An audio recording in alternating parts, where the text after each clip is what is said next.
Guy Lachmann, welcome to the show. Thank you. Great to be here. Let's kick it off with the basics. Who are you, what do you do, and why do you do it? I'm a lawyer that specializes in startups. I represent technology companies. I'm a partner in a law firm called Perel Cohen. It's one of the biggest law firms in Israel. Quite a unique firm. Focuses a lot on technology, represents a lot of startups, entrepreneurs, investors, corporates, and so on. I have a team of about 11, 12 lawyers today that helps me, and together we are representing over 100 startups. Basically from any industry you can think of, any stage you can think of, very diverse, very intense, and that's what we do normally. We'll speak about the diversity, the intensity in a while. You guys are positioned in such a unique spot where you get to see all sides of the table in different stages, and it really helps inform the services you provide startups. We have to give a caveat before going into any deeper that a lot of things that you deal with are confidential. So naturally, we won't be using any names, and the examples we'll be giving will be tentative or theoretical, but also rooted in your experience and your team's work. So with that regard, we can move on. How many startups are active in Israel right now, give or That's a take? good question. In the hundreds, in the thousands? I think in the thousands, yeah. And of that, how many are actually using legal services? Like everyone, some? So there's a big some people understand it, some people understand it less than others. A startup lawyer is a very different creature than compared to your typical real estate lawyer. It is not the sort of person that would go to court. It's not the sort of person that would be, very formal. Start reading reading the law and so on in front of you and so on. It's a much different creature, that requires that brings a different skill set and approach. So the startups that understand it, they know that they can't unfortunately survive. Unfortunately for them, survive without us.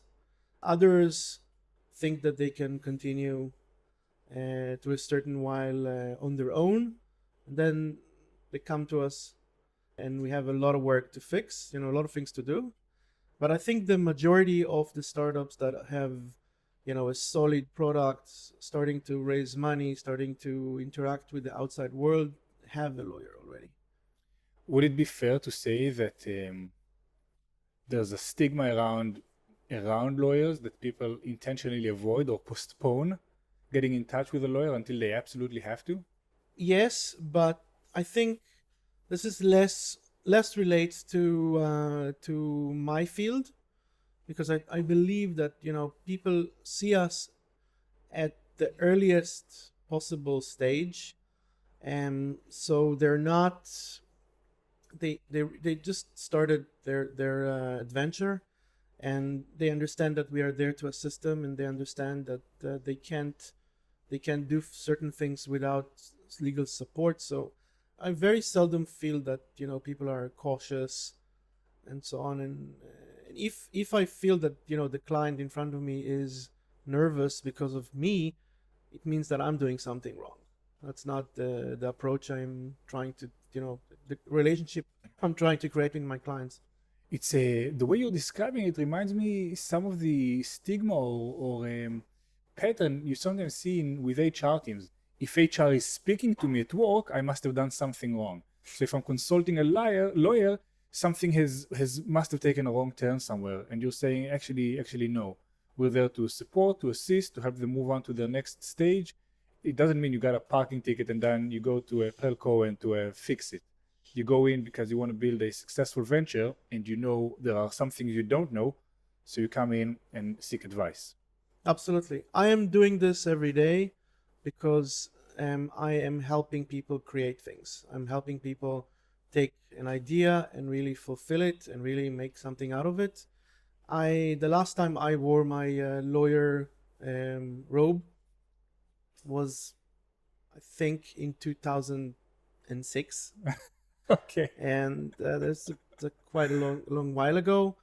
Actually, don't know where the robe is, so I have no intention of doing this. My aim is to, I mean, if my client found himself in court, then something got wrong in the process. This is really not something we are trying to, achieve. The aim is really to be, in a way, like another co-founder to our startups, to really understand them, to really understand their pains, their concerns, and be there to, assist them and facilitate what they need. I mean, help them reach their objectives, in a way, prevent them from making certain mistakes, prevent them from touching, you know, electricity with the naked hand or whatever, with a wet hand. Do whatever that we can to protect them. But it's a totally different dynamic. I expected when the startup I'm working with, when we got more invested into the relationship with Pelco, and as part of the process of starting the company and getting ready to raise a round, I expected that when I see my lawyer's name in my inbox, I'll always be cringing, like, and I have to say it wasn't the case. And this was kind of what made me want to get you on the show. The fact that this is a different relationship to the one I thought of. In past ventures, every time I got in touch with a lawyer, it's because something went wrong. Right. We're being sued, we're being threatened, we don't know what to do, something terrible had happened.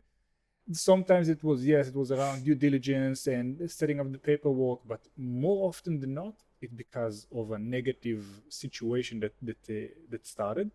I want to spend a few more seconds on what you said about being kind of like a co-founder, because that's a very nuanced approach. When you work with a startup, you spend time with the co-founders or the C-suites, right? That's a very, very intimate relationship. And the things you work on with them. So when in a startup's journey do you sit down with them? Because we don't speak every week, but when we do speak, what's it about? What are the scenarios or life stages that bring us together? It's very easy to lose, personal touch with the startup that you represent, especially if you have, a wide range of startups and a lot of clients, and everybody wants, a personal touch. But I'm really doing an effort to keep myself as involved as possible. And I'm telling my clients that, the sort of relationship that I'm asking us to have is really to see me as their person to cry to consult with, to laugh with. I mean, not just call me when they need a contract. That would create a totally different relationship. You add a lot of business elements to your advice, things that stretch far beyond just regular legal advice. What does the law say? Exactly. And you also, since I'm doing it for quite a long time already, and I've really witnessed a lot of startups. Some of them succeeded big time, some of them failed big time. As you mentioned before, I really have some sort of overview of the industry and advice that I could give, people that consult with me on how would this be looked, on how would this be treated, and so on. So the approach is really to be supportive of the businesses. It's also requires you to work at the crazy hours that your clients are working at. East Coast, West Coast, Europe, national holidays, Japan, around the clock. And it also requires you to use every possible media to interact with your clients. I mean, there isn't any social media. I think the only social media channel that was not occupied by my clients is Instagram yet. But other than that, Facebook, LinkedIn, WhatsApp, any possible other application are basically our way to communicate with them. And this is not common in my industry.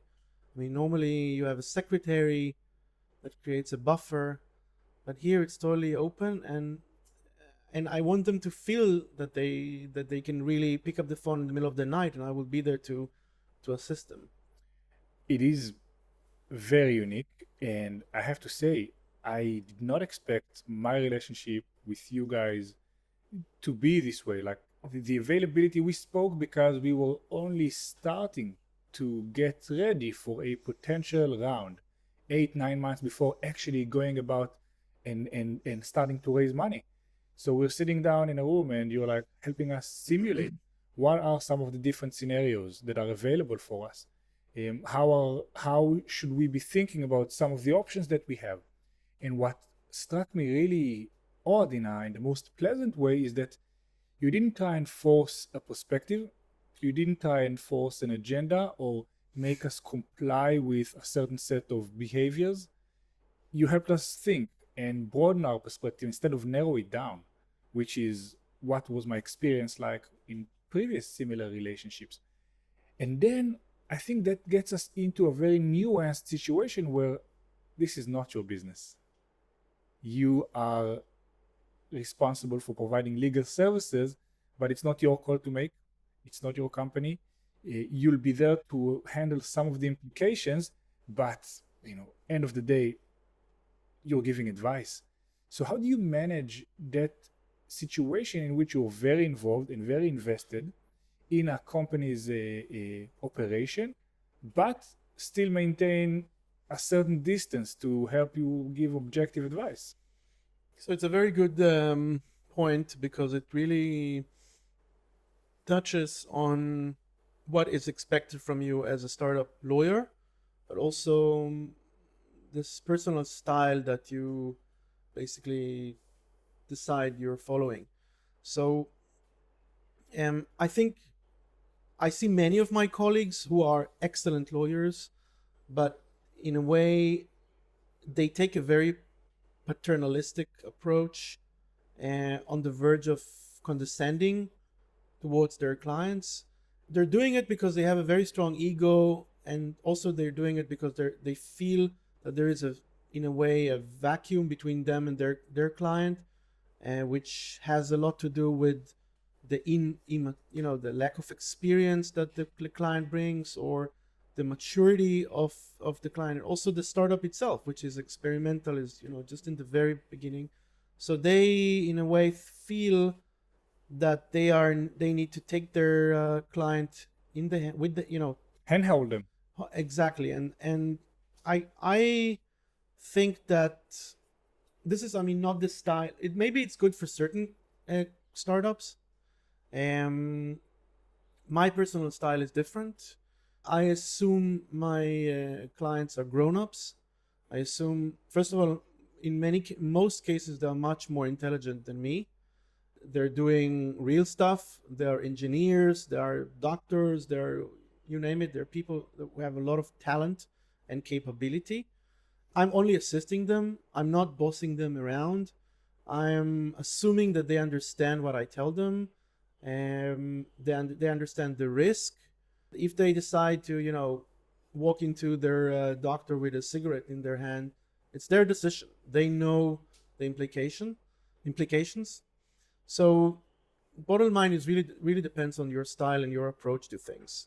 I think you can really, first of all, you need to also disconnect yourself in a way, because you can't, survive with having the so many startups share their problems so with you, and if you take it personally in a way, it will feel burn you out. But generally, the approach, in my opinion, should be a much more friendlier, very professional approach. Tell them exactly what they can and cannot do.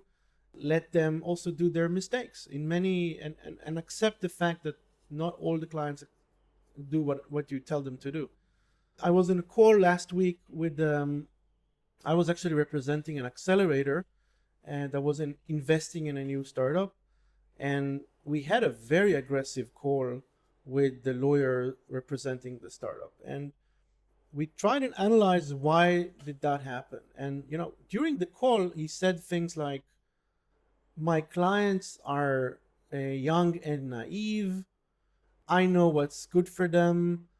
And he stretched his advice far beyond the contract that was in front of us. He simply started negotiating commercial issues, which is totally fair. But when you have the business people, the principals on the line, my tendency is to let them speak directly, and see, maybe take a step back when it comes to the core business aspects. Now, his approach was so different than mine. I mean, he said, listen, I'm going to manage also the business side. I'm also going to tell you exactly what's right and wrong. And this is maybe it fits certain startups, but the clients that choose to work with me, they look for something else. It's like in some engagements, trust is being replaced by a lawyer. So where there's low trust between the firm and the startup it represents, then the lawyer would overstep and maybe carry out some more functions. Or when there's an engagement between entities, like an accelerator and a startup, the lawyers would step up to protect their clients' interest. But by putting a lawyer in between the two sides, sometimes it skews the communication in a way that people are trying to kind of like arm wrestle each other into a better position. So it's a very good point again. I mean, I have an amazing CEO that I work with. He's actually in his mid 40s. He's super talented. He's a fourth startup already, and we had a negotiation session, and I took a very aggressive approach because I also know how to be, a bit aggressive if I need to. It was the first time we had a chance to do it together, and I was actually a little bit, concerned what would be his reaction. The WhatsApp I got after the call was, "I'm shocked. I feel like you complete me," meaning in many aspects I'm afraid, or it's not my style to be the one, hitting the table or like knocking on the table and raising my voice and taking a more assertive approach. There, you simply helped me achieve what I wanted because I'm not that person, and you can do it for me in the one end. And I also think that over the years, you see that the differences between, there are so many good law firms, the differences it's very hard to understand what are the real differences, especially clients and who lack experience. So the more I'm in this profession, the more I understand people choose their lawyer, at the end of the day, based on the chemistry that they have, based on the feeling that they get. They look at their lawyer and they say, "Is this the person I want to to be as part of my team?" Yeah. If you do it, in large numbers, if you have like a large amount of clients, you also see additional patterns. You also see that the crowd of clients that you represent, that crowd that chose you out of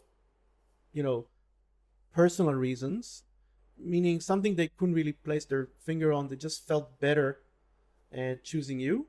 You can see that also the crowd of clients is very similar, meaning startups that I represent in a way could be friends of each other because there's a lot of resemblance between them. Some shared values in communication style, in stages, in how they want to build their companies. Yeah, exactly. And also on the approach or the place they put their lawyer in their company. So And I'm comparing this to other partners in my firm, not other firm. You see that they attract a different crowd of clients. It really depends on the bond and the connection that you create. People, in order to achieve that, you really need to have a special informal relationship with your client, especially given the fact that we are in the 21st century. Many of my colleagues are still thinking on 20th century, 19th century approaches to attorney-client relationship. This is what I'm trying to change. You're going about it in a way that I'm sure comes at a cost. I mean, your availability is out of this world, beyond what I could expect from, in a way, from colleagues.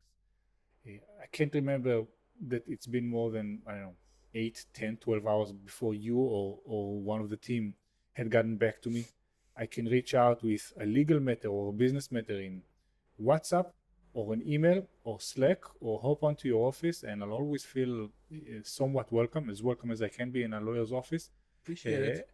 I mean, does that ever kind of overflow you? Did you ever find yourself having to kind of hold back some of your availability? Because, I mean, you're also a father, right? Yes. And a partner. I do. I am. Yeah. I have two daughters, and it comes at a great price. It also makes. I mean, it's very, in a way, unique to the type of law that I'm practicing, and this is why it makes it very demanding. I think, in a way, more than other professions. In many cases, clients would value more a prompt, a quick response over a well analyzed, documented response. This is how the clients, work, and this is how they run their show. So you have to work at their pace, at their based on their values and so on. And it's extremely demanding.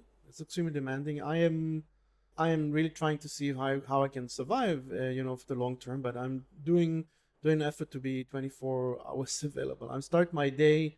I have a gush of about 10 emails, 5 to 10 emails coming from Japan or Asia, continuing to the Israeli workday. Now that we're in Corona, we are working basically around the clock. I mean, you're also working from home, so every hour is legitimate. And then so you work, and then at about 4 in the afternoon, there's a sudden increase in email traffic because people in the East Coast woke up. Then you see the same pattern 3 or 4 hours later, West Coast, and it's basically around the clock. So there's like 16, 18, 20 hours of the day where people are. This is what we are trying to. I mean, it happens very often. We are trying to see how we, differentiate between real urgent matters and less urgent matters. It's a challenge, but it's a lot of sacrifice. That's for sure. Yeah. I'm getting a little ahead of myself here, but what's the end game? You're saying, how can I survive this intensity for the long run? It's not sustainable. Working, being available to your work 18, 19 hours out of the day. I mean, it's not sustainable for the long run, especially that you have a rich personal life, right? You cook, you have a family, you have hobbies, you enjoy being around people outside of work as well. I mean, startups are often confronted with the questions of how do you scale? How do you make this work, 10 times in a bigger scale, 10 times? How do you think about your future as a lawyer? How do you provide that level of service, of intimacy, of availability? So it's a huge dilemma. I really don't have a clear answer to it. What I can say is that the more you mature, the more you gain experience. There are things that change. I am focusing much more time today on CEO, one-on-one advice, counseling, strategy calls and things like that. While in earlier stages of my career, I was more focused on drafting contracts. So the sort of advice that you give is done differently. The seniority of the people that you speak to is also different. The stages of the startups that you work with they grow with you, so their needs are changing. So there is hope in the end of the tunnel. I mean, you need to know how to adjust and need to have great people that work with you. And in some cases, the people that I chose and they chose also me to work together with me are better than me, better lawyers than me. And I love it because it completes me, it extends our abilities, and I think that's the recipe. The biggest value I think you can bring and keep bringing would be in your understanding of the startup life journey and the understanding of all the stakeholder dynamics, VCs, co-founders, executives, and so on. So some things that a younger lawyer would meet for the first time, you've already been there, done that. You have some sort of an understanding of how it will Make me unfold. sound very old. You've Yes. been doing this for what, 15 years? Something like that. How much is 15 years in a lawyer's In years? dog's life. It's a century. It's a century. There you go. You're like the Gandalf of tech lawyers. So in that regard, I can map a few types of interactions that you would have with your startups. And I want us to go a little deeper into each and every one of them. One would be planning, right? I'm thinking of a company. I'd reach out to you saying, we have this idea. It's me and another friend of mine. What should we do? So what would our interaction look? And it's very early on. It's an idea. Maybe we've gone to an accelerator, but still no product, no team. Yeah, so I work with a lot of clients at these very early stages. It's very light on legal. There's a lot of business and a lot of mentoring that you're expected to do there, and you can really make an impact. I mean, you can really influence the startup, and makes me excited to do it. This is why this encourages me to do it. So in many cases there is a lack of understanding of a lot of things, the way to structure the founders relationship, how to set the rules and framework for the huge adventure that they're starting together. We're talking about a founders agreement. Founders agreement, for instance. How do we split the company? Exactly. Who decides on what? Who decides on what? Who's taking what role? How much time each person invests?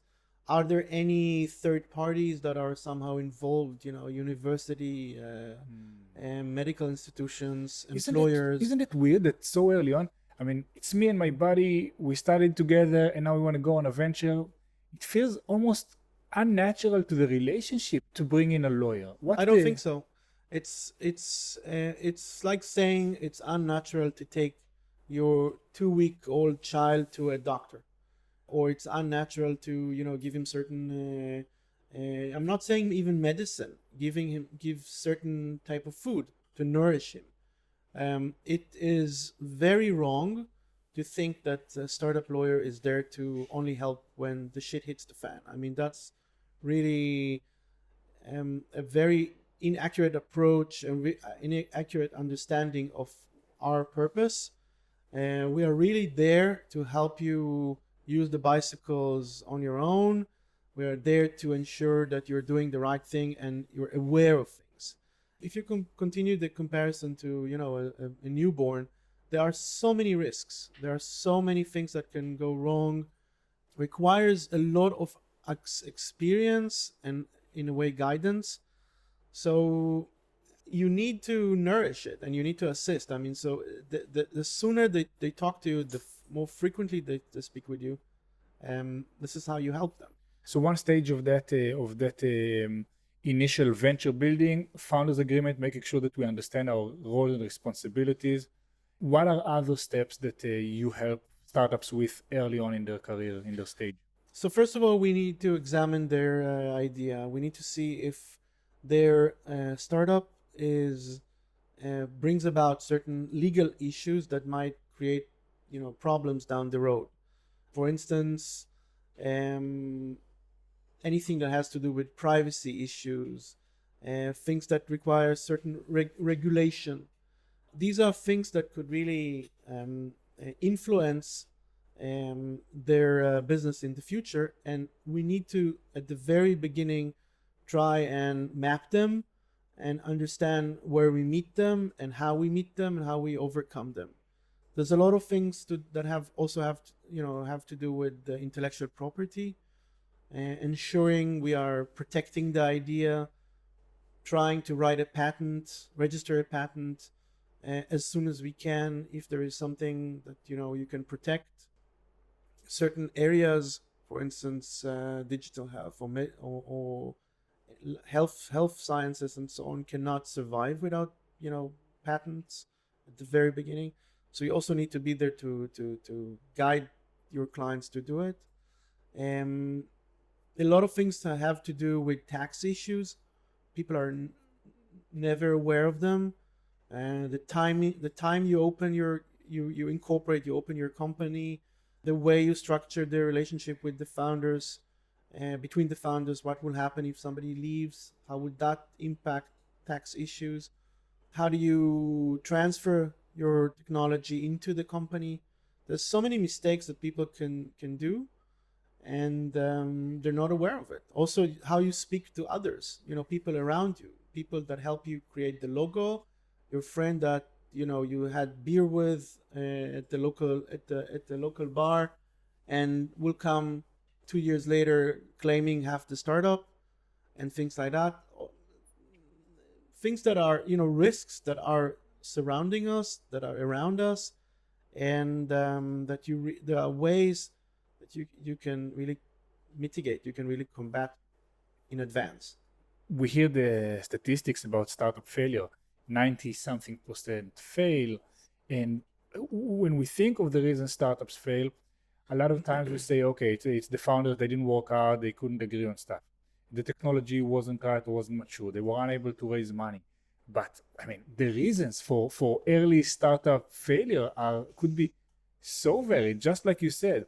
Maybe miscalculating how much percentage we're giving to the people who are helping us in the beginning instead of a paycheck.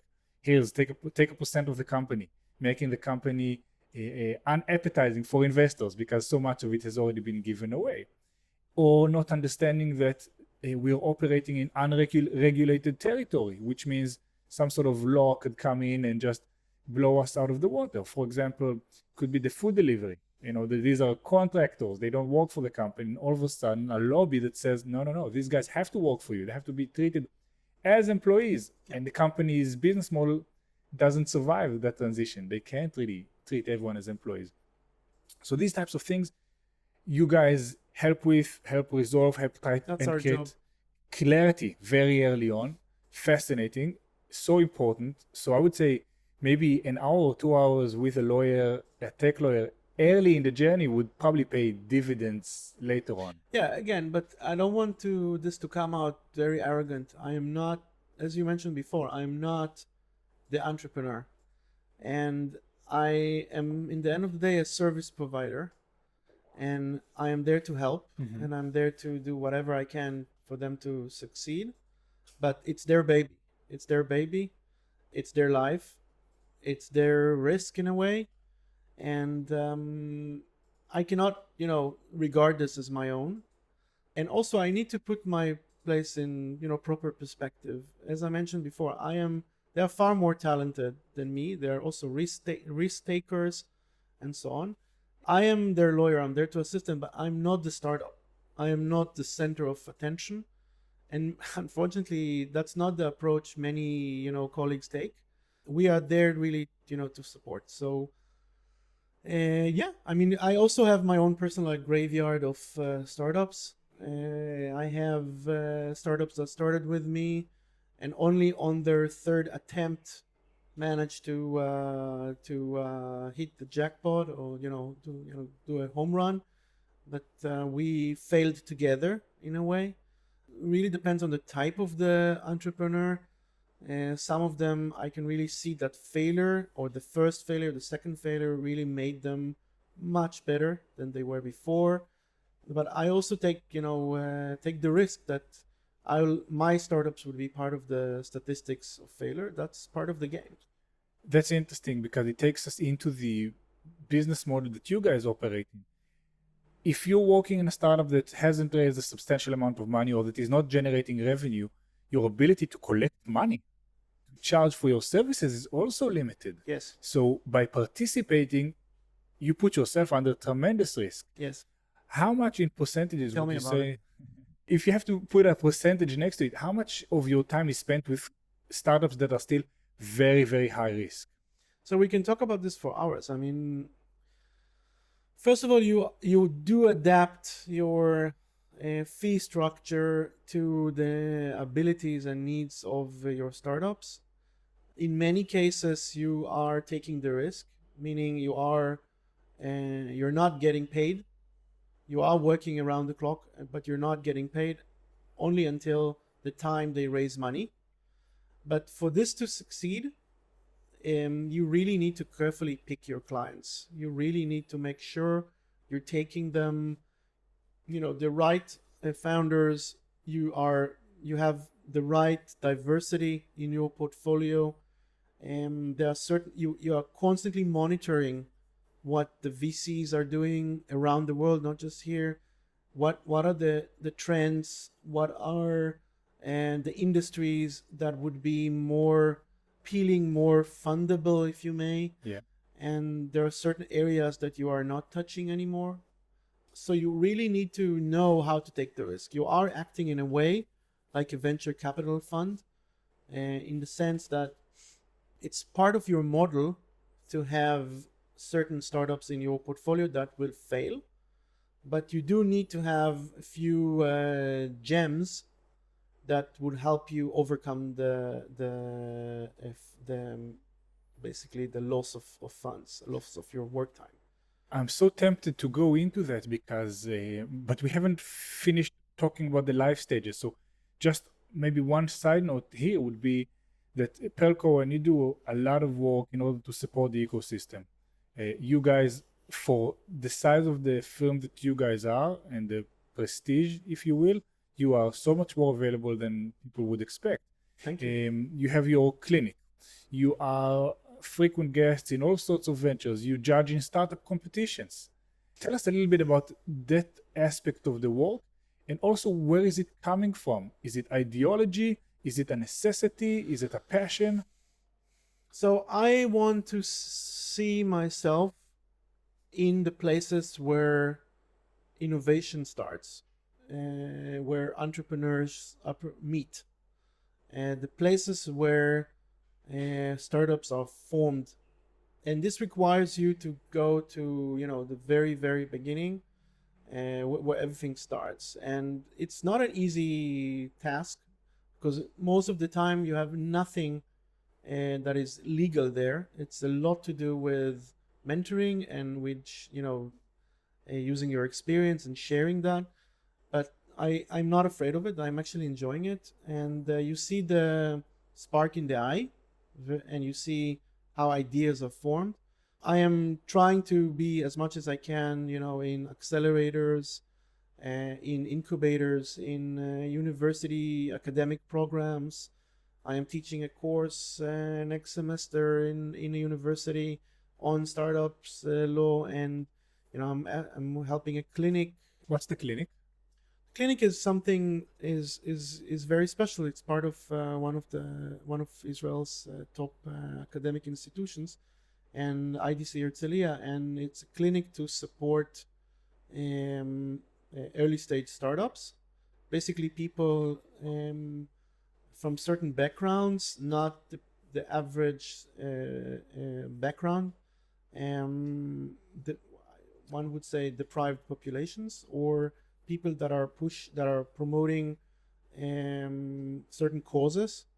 They would normally reach out to this clinic, and they will have law students assisting them. So making legal advice accessible to people who otherwise couldn't have access Yeah, it. I think so. Yeah, and we are supporting the clinic professionally, and we also represent some of the startups that emerged out of it. It's a unique place. I love how you guys adopted the lawyer mentality into what it takes to succeed in Israel and to the population. From the way you communicate through all sorts of channels in all hours of the day, to making legal advice accessible so early on, to adjusting your business model to support the great uncertainty and potentially the great rewards that come with supporting startups. It is so unusual. So first of all, we haven't been around for so long. The firm has been for many years, but to be one of the top firms in Israel, market leaders in tech, this is something that we see relatively as a new experience. In a way, we are seen as the new kid in the block. So as the new kid in the block is doing, we are using all sorts of tactics in order to show that we are here, show that we are using our elbows and in figuring out our exact market position. And we are quite aggressive when it comes to that, because we are very determined to succeed. It's our style. It's our style. We are trying to give something which is more refreshing. We are trying to understand that this is the 21st century, and what was good in 1990, what was good in 2010 is not relevant to 2020. And especially how, the world is changing due to COVID. I mean, it's a new reality. So you have to adapt, you have to be flexible, and you need to read and breathe your clients. You need to understand what they need, how they want to get it. And sometimes they can't even put it into words. In many cases, they can't. In many cases, they can't. Like, you go to your doctors and you say, I have a stomach ache. You don't really know what's behind it. Yeah, you don't go in saying, I need you to prescribe me antibiotics and this and that, because So many startups actually do take that approach also with their, like they would do with their doctor. They would Google everything, and they would come to their doctor and they would analyze their medical condition. And we also have clients that are super smart like this. I love them, but I'm telling them, listen, you guys are doing what you do amazingly. Focus on your on promoting your startup. Let me handle the legal aspects. Let me do the research. Trust me. Be creative everywhere you can. If you can enter through the door, just come through the window.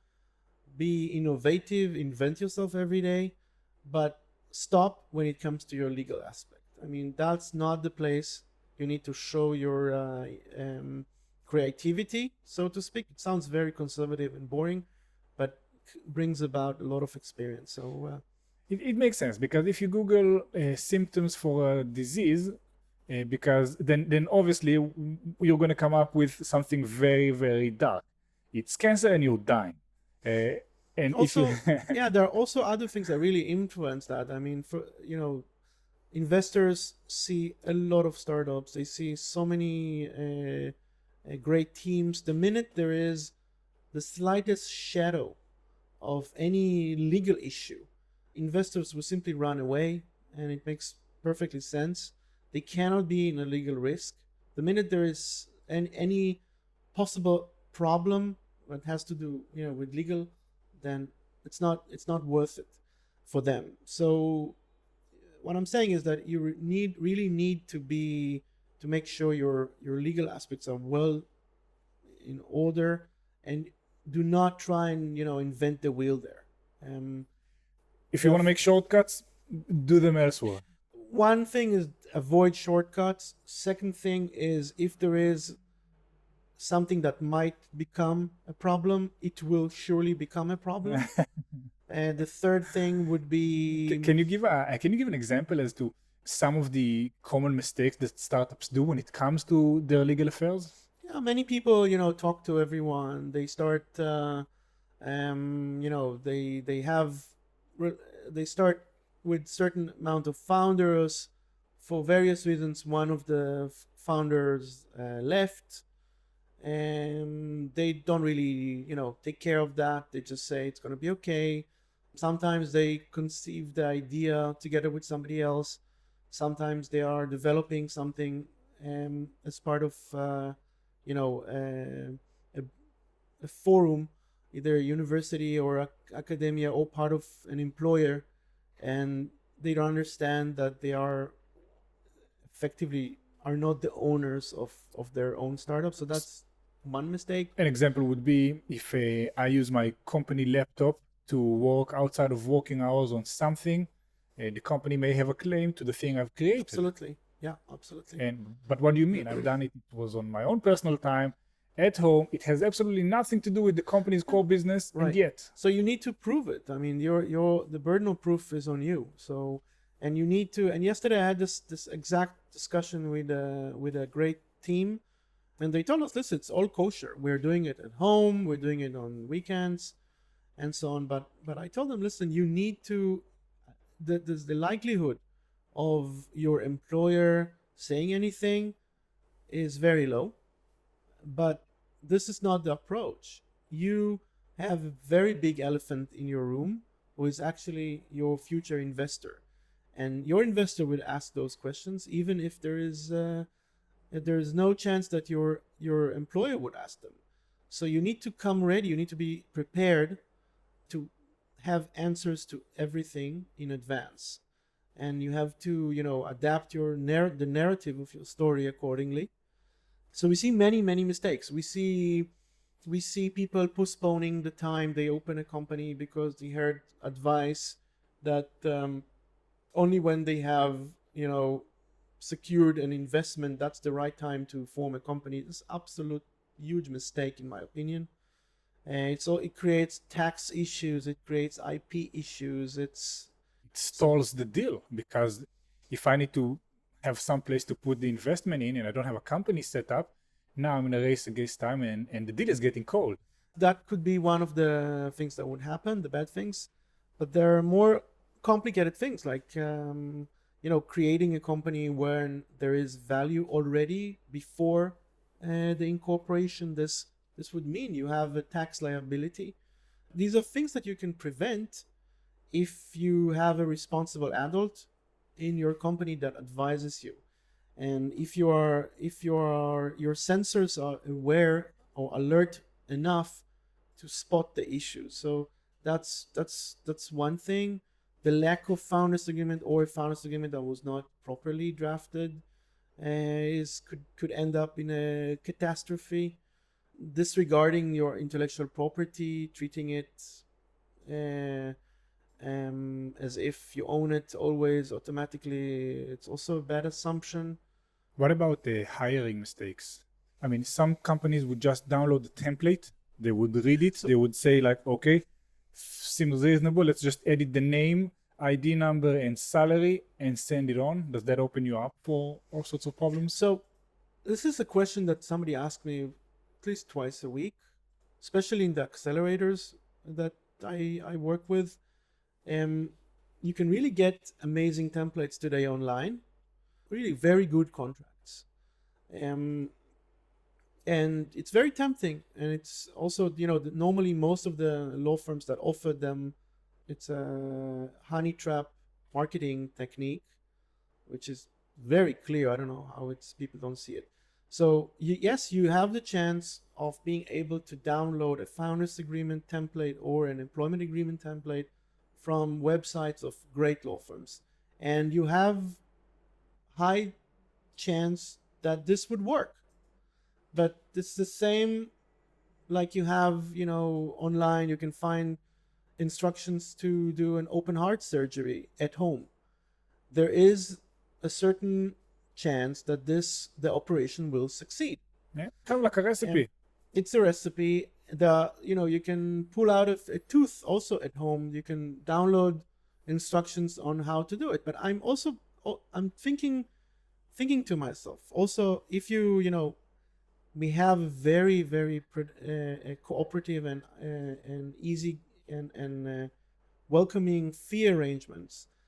I'm asking myself the question: if I had a startup, why would I want to just download templates? I would want to go and ensure the best professionals are helping me.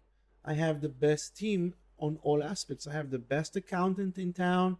I have the best co-founder. I have the best lawyer.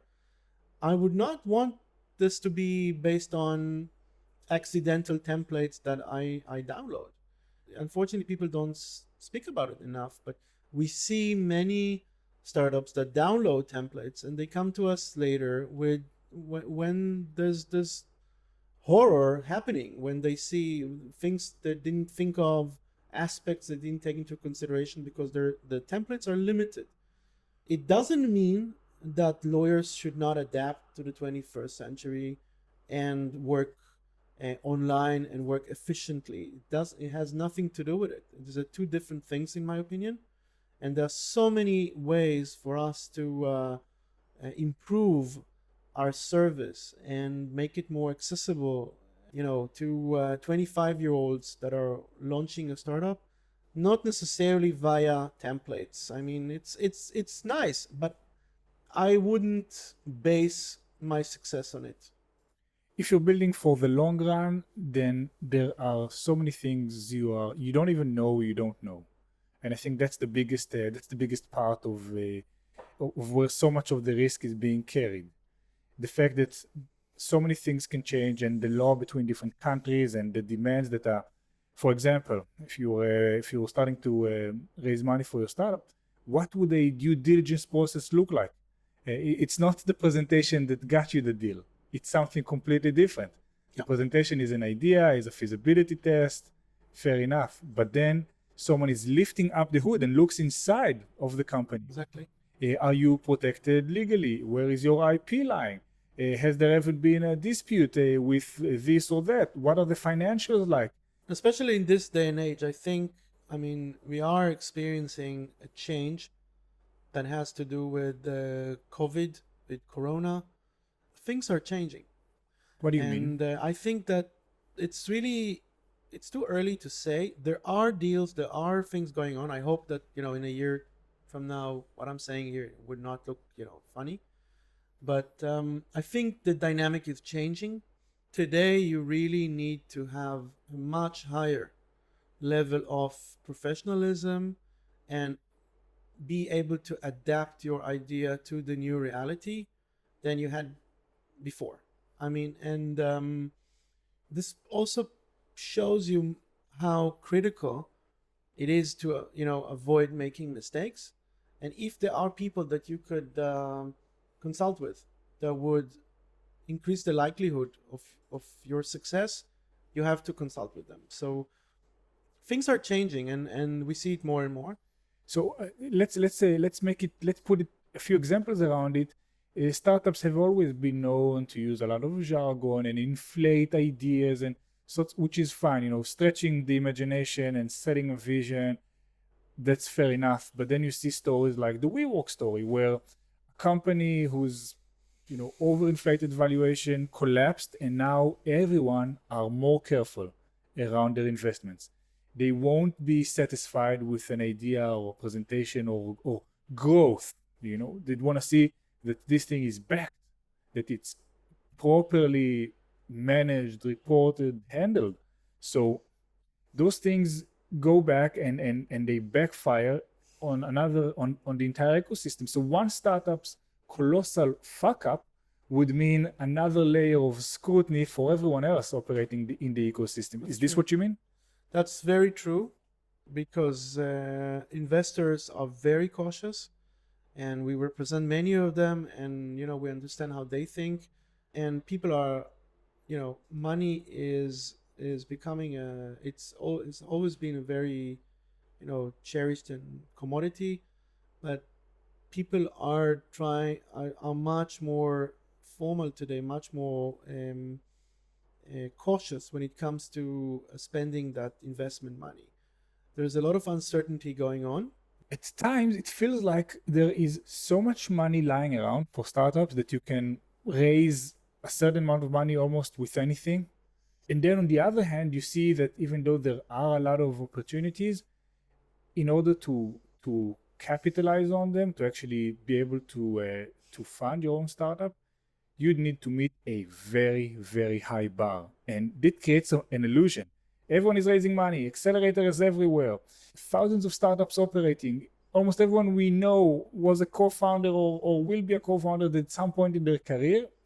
And yet, in order to really be able to secure those funds and conduct yourself and maximize your chances of success, like you said, the bar for professionalism is constantly being heightened.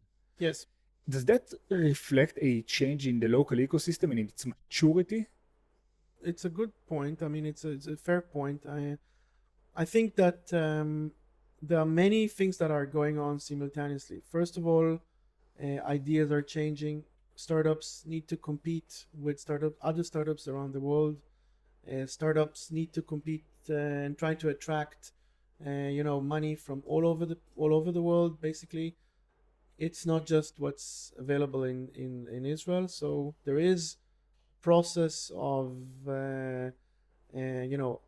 adapting the needs and adapting the requirements to the current situation. There is a much higher degree of maturity, but we also see a lot of mistakes that investors are doing, and we see a lot of patterns that investors are adhering to. or how they fall into, so to speak, traps that entrepreneurs prepare for them, how their decision making is impacted from irrelevant or by irrelevant things. Like what? There's a certain typecast of entrepreneur in Israel that would always attract certain VCs. You just need to have 5 or 6 features, and you're getting offers from all over town. And in many cases, it's not necessarily an indication of real capability. The fact that somebody used to be an officer in an elite intelligence unit in the army does not mean he knows what he's doing when it comes to the business world.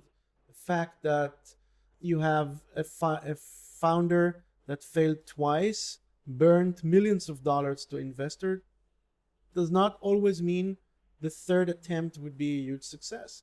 There are so many things that that influence investors who are irrelevant, in my opinion. Now, every investor knows everything better than everyone else. They have the money, so they think they know and better than everyone else in that sense. But we are seeing so many mistakes. It's happens from both sides of the game. Picking the wrong startups, lack of management skills, no real added value. No real added value, as in the VC won't add real added value, or startups in many cases you need. I'm also challenging my startups to carefully pick their investors, even if they are in extremely. We have some startups that are really. I mean, people are throwing term sheets on them. We have certain startups in our portfolio that, in the middle of a deal, received a term sheet that was just double the valuation. I mean, things that are amazing. And same as investors pick their startups very carefully, we think that the good startups need to very carefully also pick their investors. So the fact that somebody managed a VC fund does not mean anything about his business capability, unfortunately. The fact that somebody sold a company to Google also doesn't always mean that his next challenge is also capable of selling that company, or that he had figured that out in advance and he knew from the very beginning that this company would get sold. No, it's a lot to do with chance and being the right place in the right time. It's very subtle, the difference between the empathy and compassion and how much slack you cut founders because they're doing it for the first time. But when it comes to a legal test, sorry, it's my first time starting a company, is not an excuse. It won't get you out of Unfortunately out of the not. It's a much tougher situation. The scenario you described, where we're sitting over a beer and we're discussing an idea, and I go and I run with that idea and I build a company around it. I experienced things like that. I mean, it comes from stuff I really saw happening. Because when we approach the idea of a venture of some sort, we approach it in a friendly, constructive, very optimistic prism. And all of a sudden there's money involved and there's interests, and things get very ugly very quickly, potentially. So it's not about, I won't speak to a lawyer just yet. I don't want to ruin what we've built here. And actually, no, you're not ruining what we've built here. You're not dampening it. Saving it. You're saving it. You're creating clarity very early on when there's nothing at stake but potential. And then when things mature and there's money involved and stakes and equity, you already know where you stand. Yeah, but we must also remind people that it's not every lawyer is different.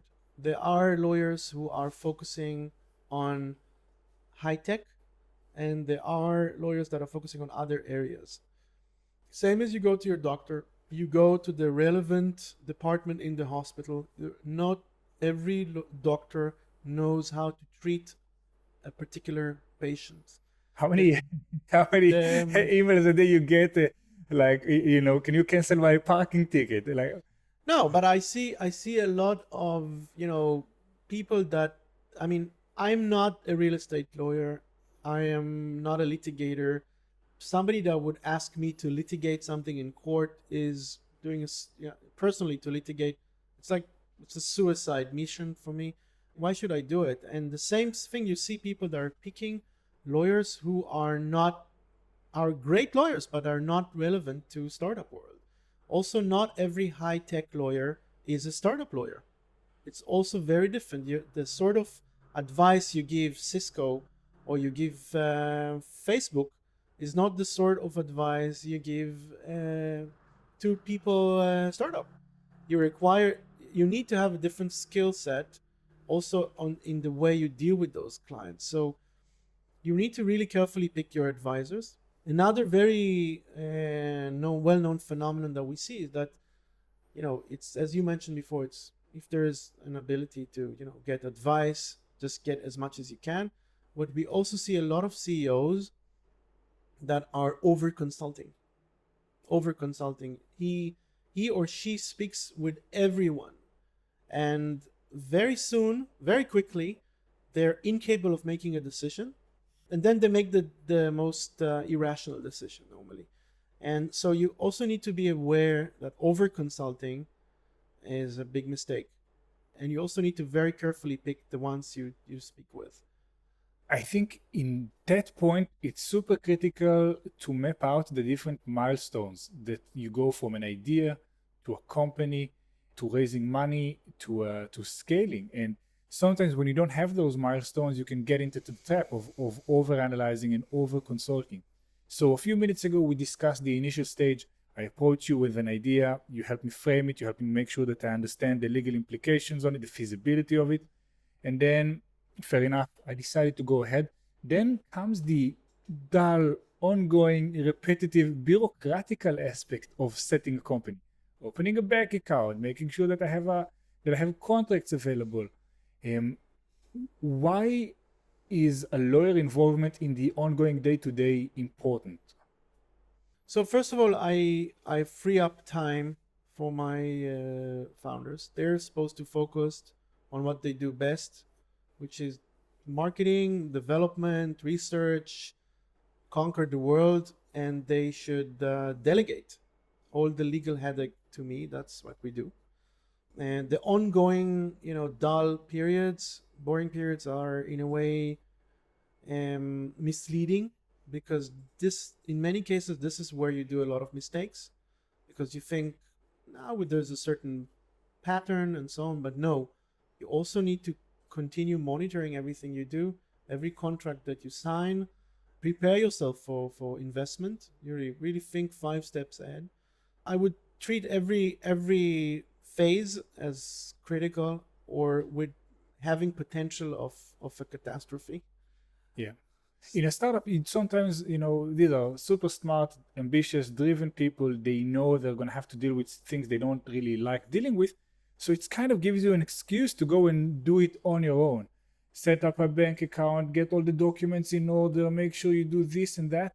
When essentially, the best thing you can do to maximize the chances of success for your company would be spend as much time as possible at the things that you do best. And it doesn't matter how smart you are, if you're not a lawyer, this aspect of your business is probably not what you do best. The model is working because the law firms in Israel and around the world that have adapted and really have a DNA who is in favor of startups, who is accepting startup, and that's not a given statement. It's not happens everywhere. They have also adapted their fee models to allow their early stage clients to call them on a daily basis, receive advice. They've also ensured that the procedures that they do are very efficient, and so on. So I really don't understand if your law firm is offering you, to be a risk taker with you, despite the fact that that's your own startup. And some law firms are really offering to defer or postpone payment until you raise money. So you're not taking a risk. Why are you thinking twice? Why do you think you are smarter than your lawyer? Why can't you look at, mistakes that people have done or things that are common in the last 50 years? How arrogant would that be to say you know better than all of that? I mean, and we see people that they think they know everything. I mean, we see CEOs that this is the first time they raise money, but they are sure that they know what they're doing. They are sure they know how to handle the situations. I mean, I'm doing 50, 60 deals a year. I have slightly more experience than them. But again, you see people are so certain with what they do and they think they have it all covered. But no, but that's not the case, unfortunately. Again, it's not that everything is a potential catastrophe.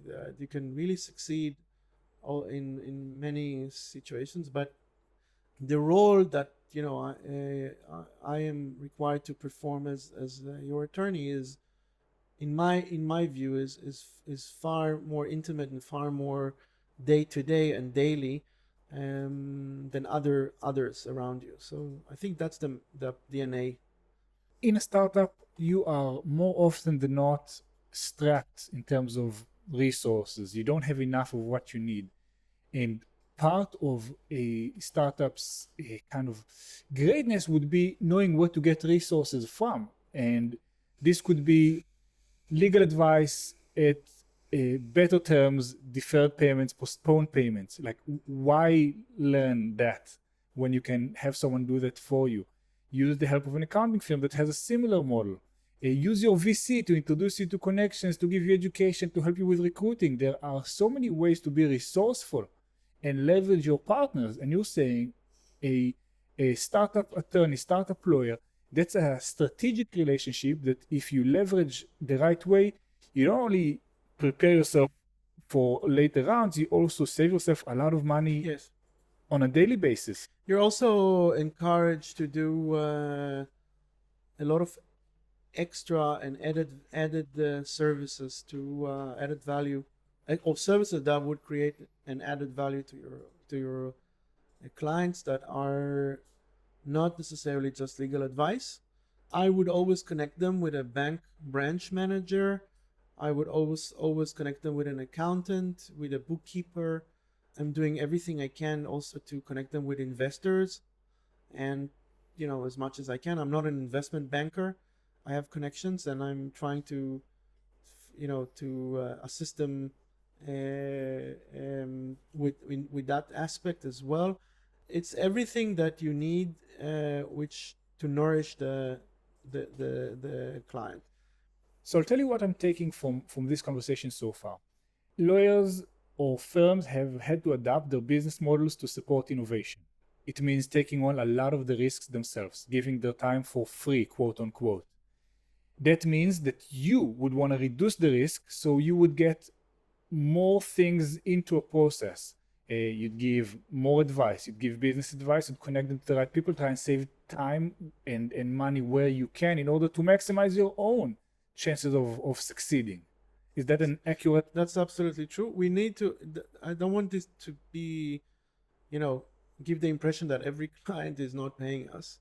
The model would not be sustainable if no client would if everyone would defer their fees. That would kill our business.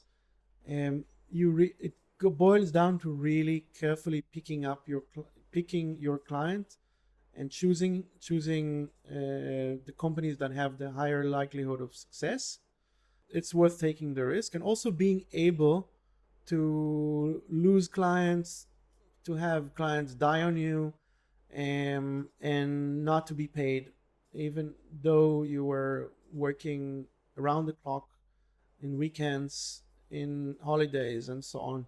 You need to be aware that this is part of the game. And I think that if you do it right, you are capable of succeeding. It's very similar to the venture capital industry. It's very similar. You got to be a risk taker. You need to understand that there will be failures. Not every startup you invest in will be a home run for you. But that's the industry, that's the approach, that's the DNA. Because otherwise, if you just sit there and start sending invoices, this would create a very different dynamic. You might be successful, but it doesn't bring a smile to my face and doesn't encourage me or motivate me. You'd create a dynamic in which people think twice about reaching out to you. Exactly. And that's counterintuitive, because if I think twice about seeking advice, I'm like, this has been such an expensive month for the company. We've spent so much money.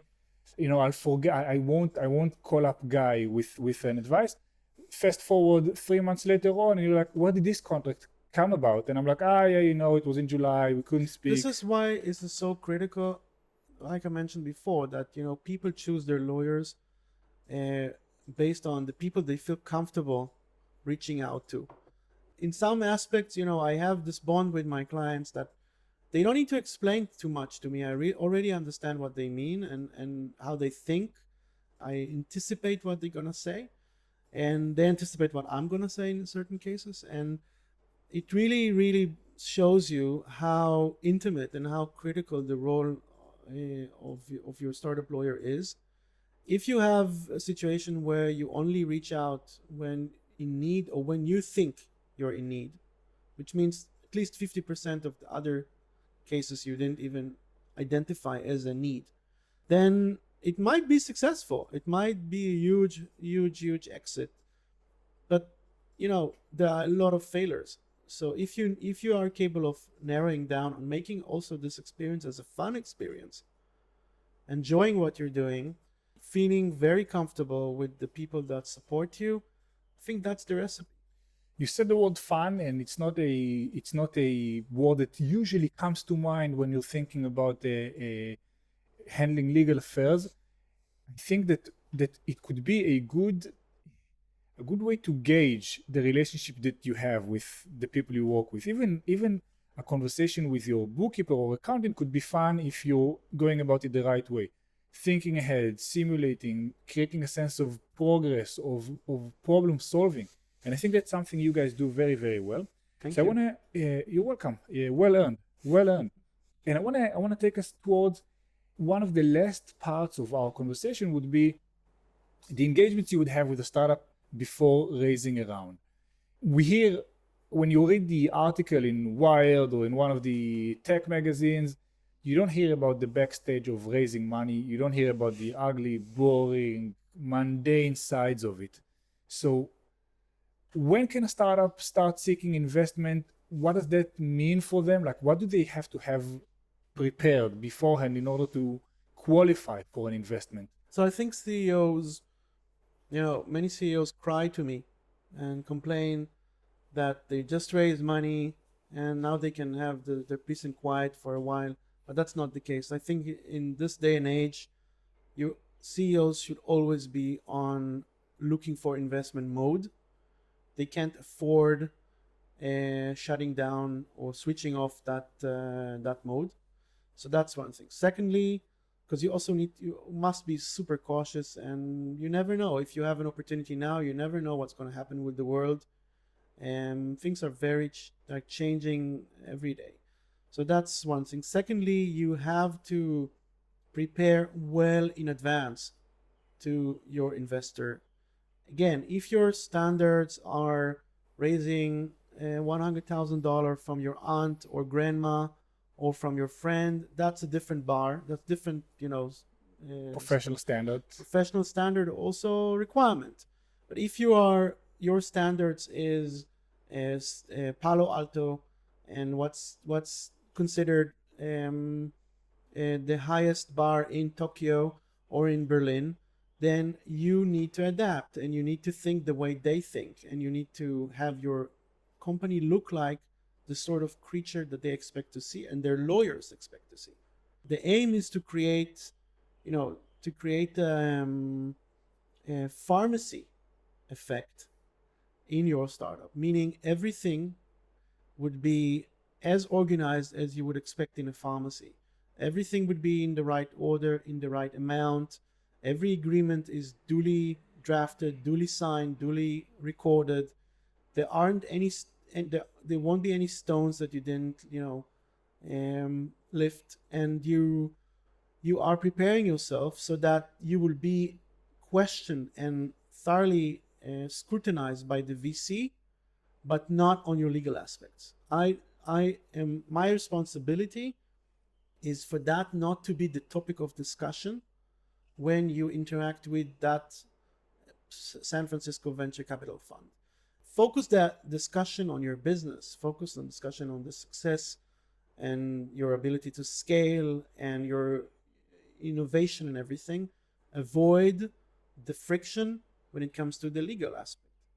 And if there are ways, and there are ways to ensure you come well prepared, do not, invent the wheel and try and do things differently. That's not the place for that. So that's my role, in the game. In a way, you're saying, let me tell you what to do. So when the moment comes, you speak about... I will not tell him what to do. I will advise him. I will tell him what others did.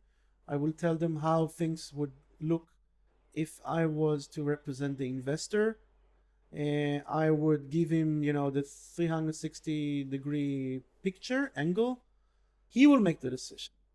If he wants to make the mistake, it's good. I just need to make sure that my level of professionalism, I ensured he understands what he did.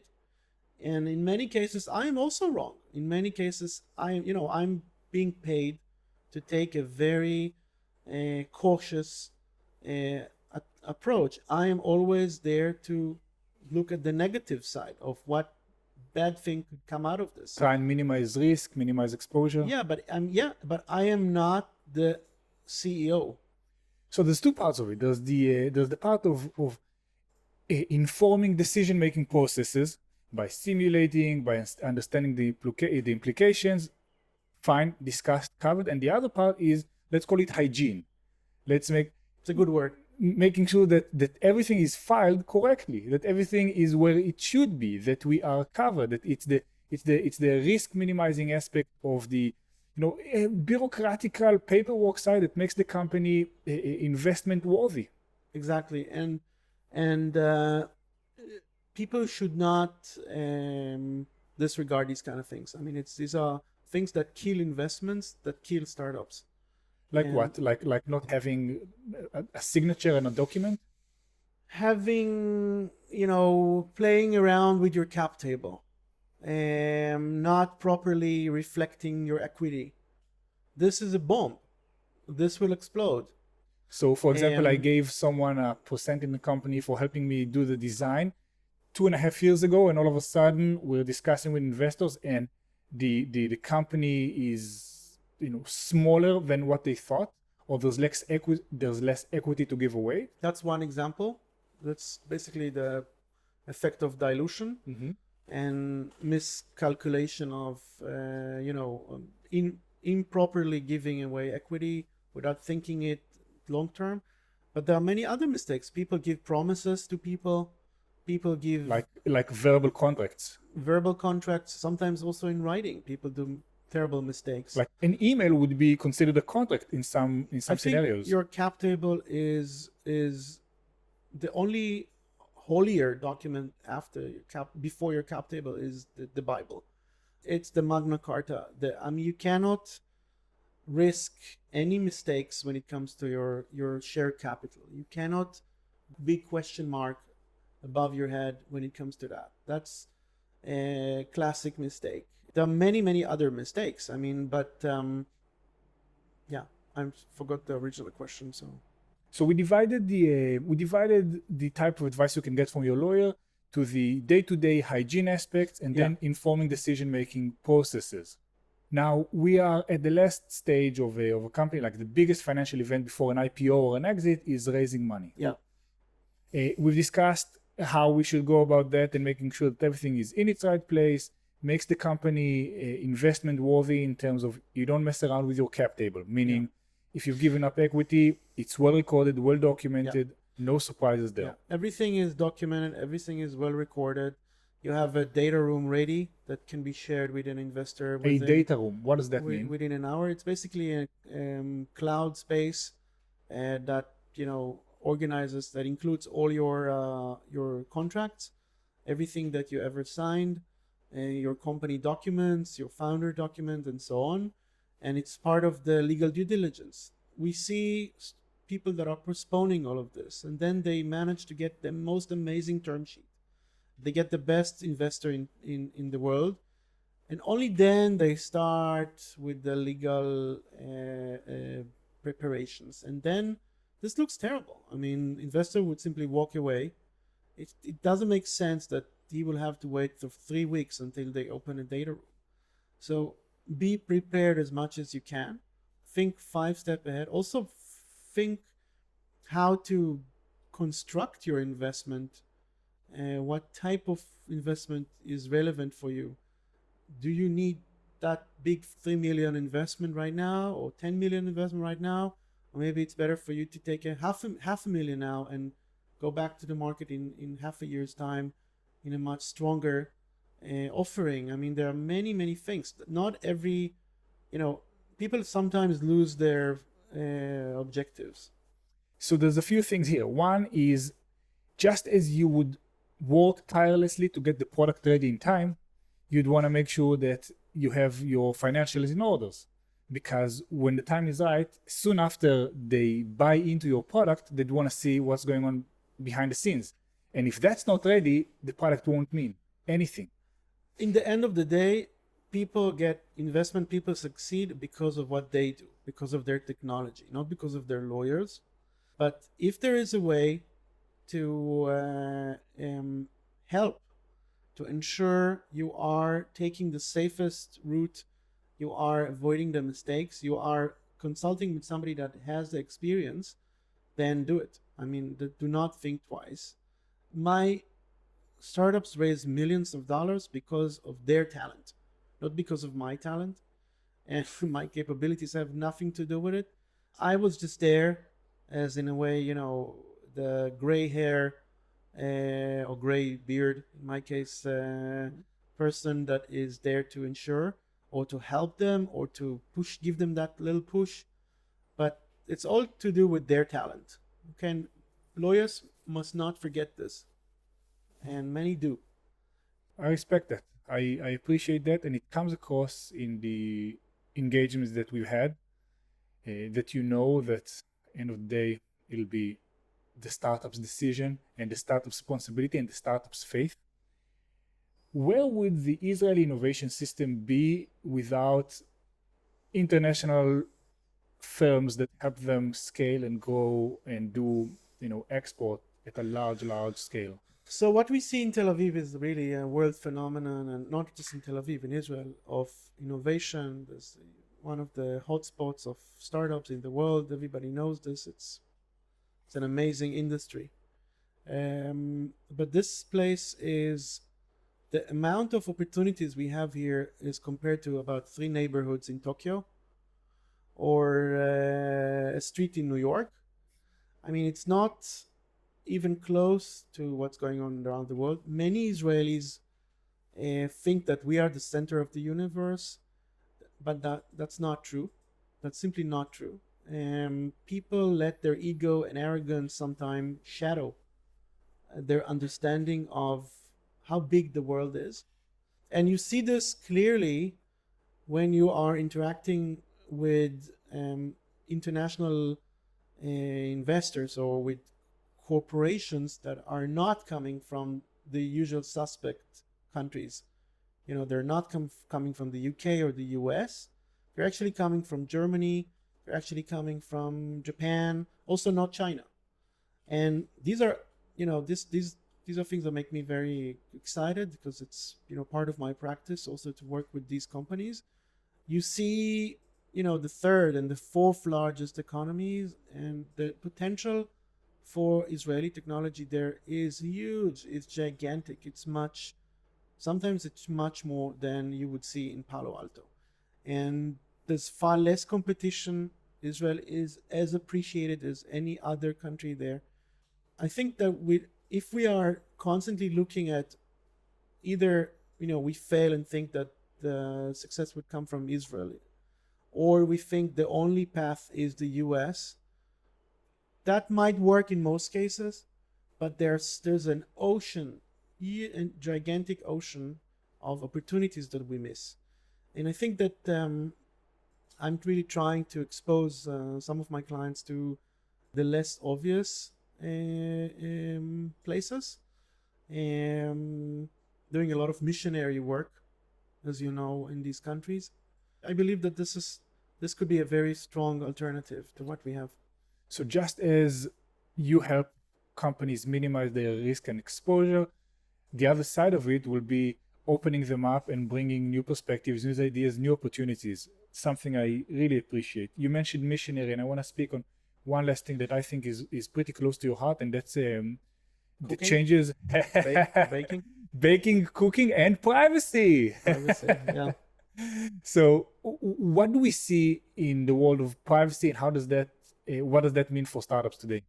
This privacy, 5-10 years ago, was another issue down the list of issues that startups need to, ensure they are covered.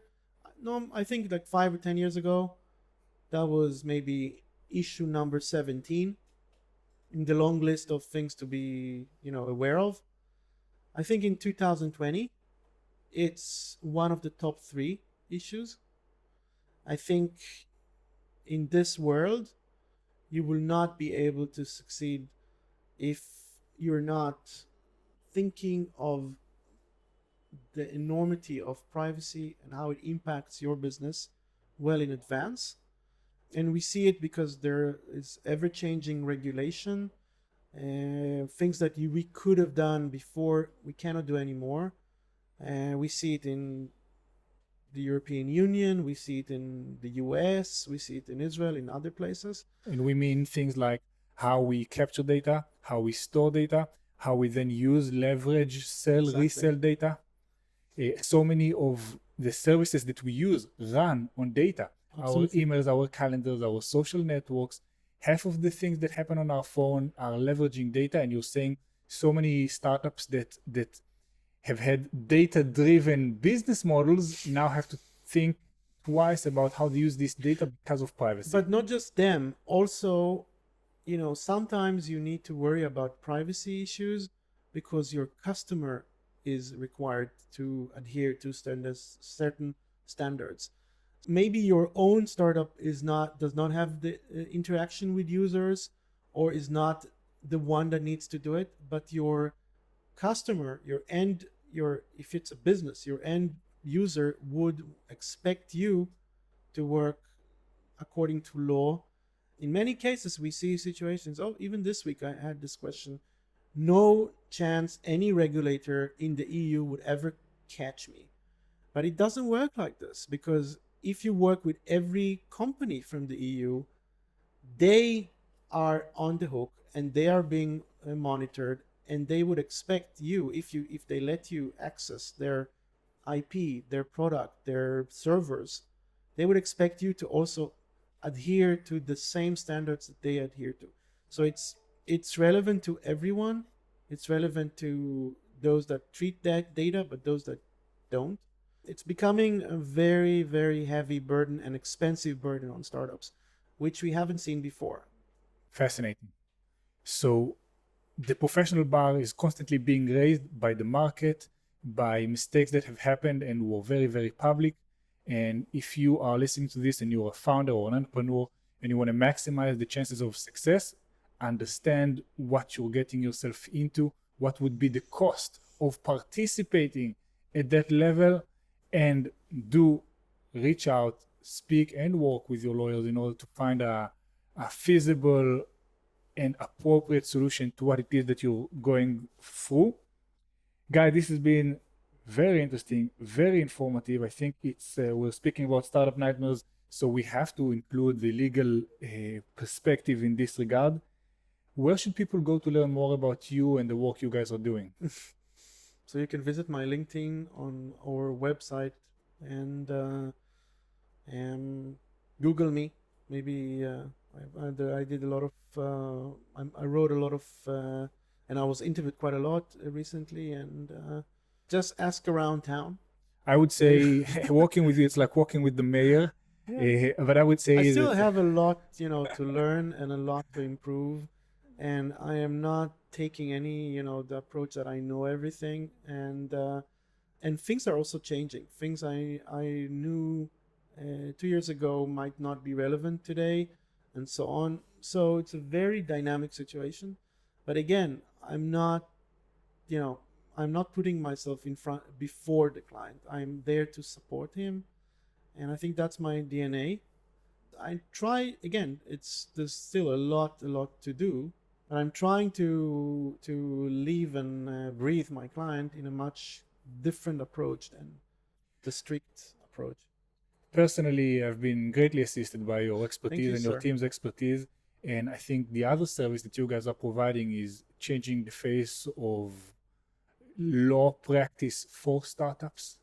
And that would be one of the biggest contributions you guys would do for the local ecosystem and hopefully in general. Is there anything we haven't talked about that you feel is important to bring to the front of the stage today? I think the essence is what we mentioned before about the 21st century. I think you cannot launch a business today without thinking of things that you didn't, weren't important a few years ago. You are part of the big world, and you need to think of things that are happening overseas at the very beginning, and you need the services that your lawyers would provide you should be much more holistic. You cannot use several law firms. You need to try and find a law firm that can provide you everything under one roof, because there are simply so many needs today that smaller firms or just Israeli firms cannot provide. You need, somebody that can really continue with you until the exit, not somebody that would have to involve, for instance, a US firm and, become less relevant. So you need to really carefully pick your advisors, and it's really like picking your founders. There is a risk, but there's a lot of reputation at hand, and you can really find those that are relevant for you. So to summarize that, I would say that if you used to think about your lawyer as a service provider, now you need to think about them more as a strategic partner. Absolutely. With that, Guy, I'd like us to finish. Thank you so much for your generosity, for your insights, and for your expertise. It's been an absolute pleasure. Thank you. My pleasure as well. And I am so lucky to have spent these 90 minutes with you without having to pay for it. Wait, I know where you live, so I'll send the invoice. Please do. We'll send some coffee back to you. Thank you so much.